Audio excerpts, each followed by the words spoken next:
Assalamualaikum warahmatullahi wabarakatuh. Bertemu lagi dengan Ibu di mata pelajaran IPA. Baik anak-anakku sekalian, bagaimana kabar kalian hari ini? Mudah-mudahan kalian senantiasa ada dalam lindungan Allah Subhanahu wa taala, masih dalam keadaan sehat walafiat. Baik anak-anakku sekalian, hari ini kita sudah akan masuk di bab yang ketiga. Baik, sekarang kita akan mulai di bab 3 mengenai klasifikasi materi dan perubahannya. Nah, kalian sudah siap? Mari kita belajar bersama. Perhatikan bagan peta konsep pembelajaran kita di samping, di mana mengenai atau gambaran mengenai materi klasifikasi zat yang akan kita bahas pada kesempatan kali ini. Di alam semesta ini, kemarin kita sudah mengelompokkan bahwa di bumi kita ini terdiri dari dua kelompok, di mana ada kelompok makhluk dan ada kelompok benda atau materi. Nah, pada kesempatan kali ini kita akan membahas mengenai materi yang ada di muka bumi ini.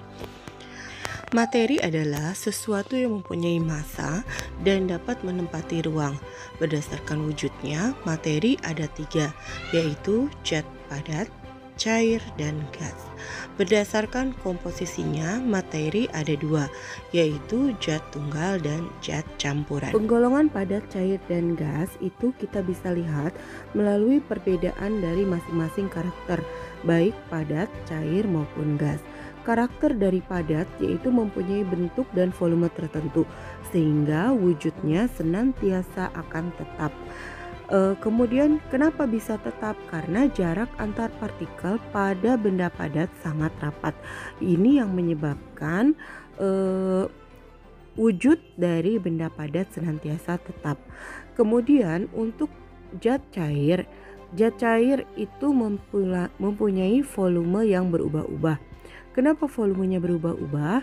Karena bentuk volume air yang berubah-ubah disebabkan dari ikatan partikel zat cair yang sangat renggang, ya, sehingga menimbulkan ketidakkuatan antar partikelnya. Arti kata, partikel zat cair dapat bergerak bebas, nah sehingga volumenya dan bentuknya bisa berubah-ubah.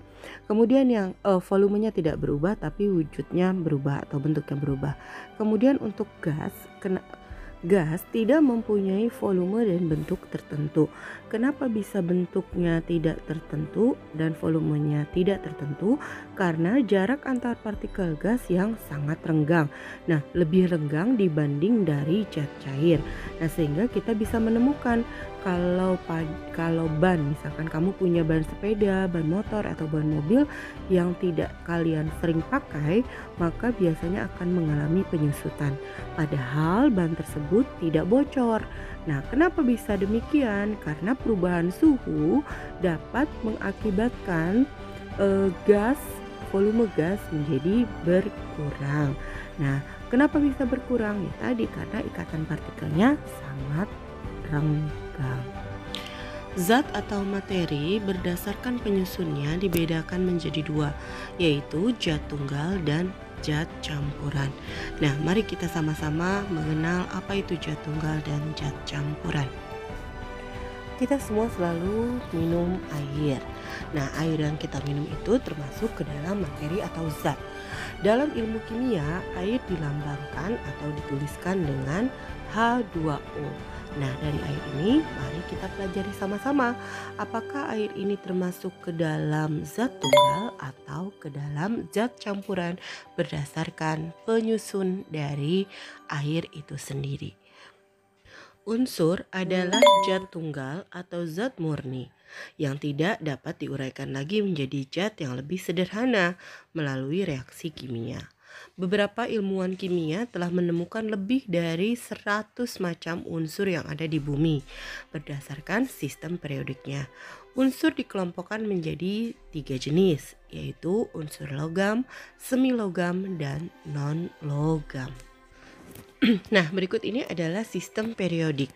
Nah, sistem periodik ini adalah menggambarkan semua jenis unsur-unsur yang telah ditemukan di muka bumi ini oleh para ilmuwan.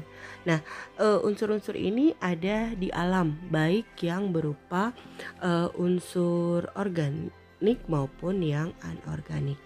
Nah, bagaimana ilmuwan menuliskan sistem periodik ini? Mari kita pelajari sama-sama. Nah, berikut adalah penulisan atau tata cara penulisan untuk unsur. Nah, nama unsur itu diambil dari bahasa Latin. Contoh misalkan verum. Verum itu dalam bahasa Latin yang artinya besi. Kemudian diambil dari huruf pertamanya dan ditulis dengan menggunakan huruf kapital atau huruf besar. Tadi verum atau besi itu kan huruf pertamanya huruf V. Nah, maka ditulis atau disimbolkan dengan huruf V. Nah, kemudian apabila ada huruf pertamanya yang sama, maka ditulis dengan menggunakan dua huruf. Dengan dua huruf pertama itu besar, kemudian huruf keduanya kecil. Contoh, misalkan nitrogen dengan nikel, nitrogen dengan nikel. Nitrogen itu ditulis N, kemudian nikel itu ditulis dengan Ni. Nah, unsur sendiri berdasarkan sifatnya dibedakan menjadi 3, yaitu unsur logam, unsur semi logam, dan unsur non logam. Nah, sifat-sifatnya silahkan kalian lihat kalian baca sendiri atau kalian googling sendiri ya. Oke ya, biasanya kurang lebih ciri dari logam itu mengkilap dan biasanya dia merupakan penghantar listrik yang baik. Nah, kalau unsur semi logam itu dia bersifat seperti logam dan non logam. Nah, kalau non logam sendiri itu dia sifatnya tidak menjadi penghantar listrik yang baik dan dia juga tidak mengkilap. Apa sih yang mengkilap yang ada di permukaan bumi ini? Nah, yang mengkilap seperti emas, besi, seng itu kan alat-alat yang mengkilap dan dapat mengantarkan listrik. Nah, ada juga yang dalam bentuk cair yaitu air raksa. Kamu tahu air raksa? Air yang berada di termometer itu juga termasuk dalam logam. Namun wujudnya cair gitu ya.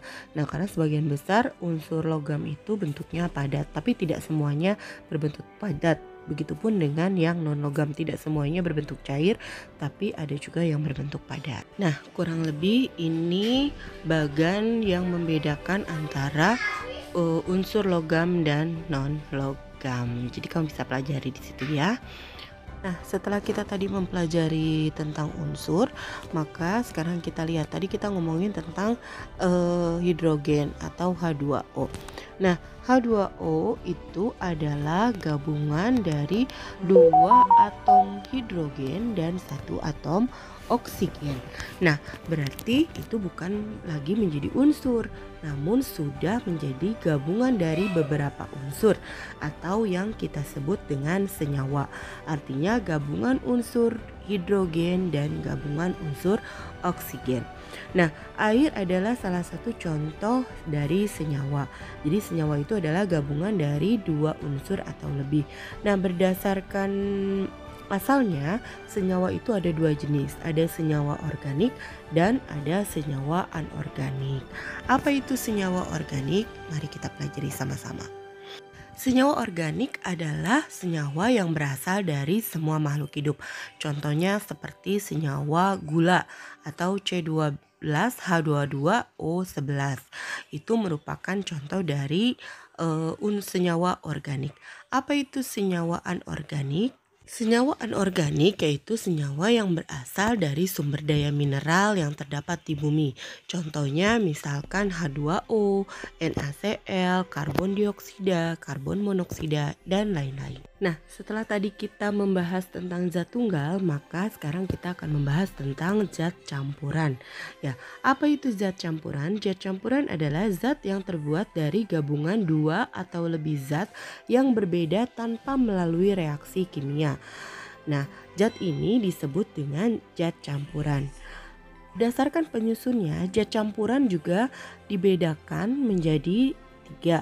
Ada campuran homogen, heterogen, dan suspensi. Nah, apa perbedaan dari campuran homogen, heterogen, dan suspensi? Nah, campuran homogen adalah campuran yang materi penyusun campuran itu tidak dapat dibedakan lagi. Contoh misalkan kita mencampurkan air dengan gula.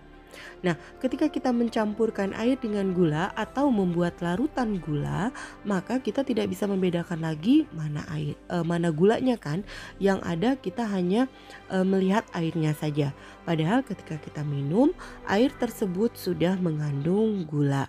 Nah, larutan gula itu adalah salah satu contoh dari larutan homogen. Artinya tidak dapat dibedakan lagi antara mana zat pelarutnya dan mana zat pelarutnya. Oh iya, di dalam campuran itu harus mengandung dua unsur ya. Ada unsur yang disebut ada zat yang disebut dengan pelarut maupun zat yang terlarut.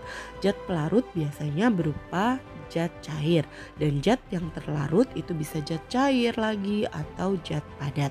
Contoh tadi seperti air dengan gula, maka airnya disebut sebagai zat pelarut, gulanya disebut dengan zat terlarut. Nah, bagaimana kalau kita mencampurkan air dan minyak? Nah, air dan minyak, ketika kita mencampurkan air dan minyak, kita masih bisa mendapatkan mana airnya, mana minyaknya. Nah, maka campuran zat yang demikian kita sebut sebagai campuran heterogen. Artinya campuran yang masih dapat dibedakan antara zat pelarutnya dan zat terlarutnya. Nah, mungkin masih ada yang pusing, Bu, gimana nih ngebedain antara senyawa dengan campuran? Nah, sangat mudah ya. Kalau senyawa itu disusunnya oleh unsur, tapi kalau campuran dia bisa disusun oleh unsur atau oleh senyawa. Jadi campuran itu lebih bersifat lebih luas gitu ya. Kemudian sifat dari senyawa berbeda dengan unsur karena eh, penyusunnya tadi. Kemudian proses terbentuknya juga, kalau senyawa melalui reaksi kimia, kalau campuran itu terbentuk melalui perubahan fisika bukan melalui reaksi kimia. Kemudian perbandingan masanya juga berbeda dengan bagaimana cara pembandingan massa pada senyawa. Itu perbandingan masanya terdiri dari unsur-unsur penyusun senyawa tetap dan tertentu. Sementara kalau campuran, perbandingan massa zat penyusun campuran tidak tertentu. Nah, kemudian cara pemisahannya, proses pemisahan senyawa itu harus melalui bisa dipisahkan melalui reaksi kimia tadi. Nah, sementara untuk campuran itu melalui cara pemisahannya melalui proses fisika. Unsur penyusun campuran dapat dipisahkannya. Baik, itu materi kita hari ini. Terima kasih sudah menonton video penjelasan dari Ibu. Selalu jaga kesehatan dan patuhi protokol kesehatan. Jangan lupa ya untuk selalu mencuci tangan, mengukur suhu tubuh, dan selalu menggunakan masker kalau kalian mau keluar rumah. Baik, sampai berjumpa lagi di materi Ibu selanjutnya. Jangan lupa materi kita di bab 3 masih ada satu lagi mengenai asam dan basa pada materi. Jadi materi pada suatu zat dibedakan berdasarkan sifatnya, yaitu asam dan basa, untuk pertemuan selanjutnya. Baik, terima kasih sudah menonton video ini. Assalamualaikum warahmatullahi wabarakatuh.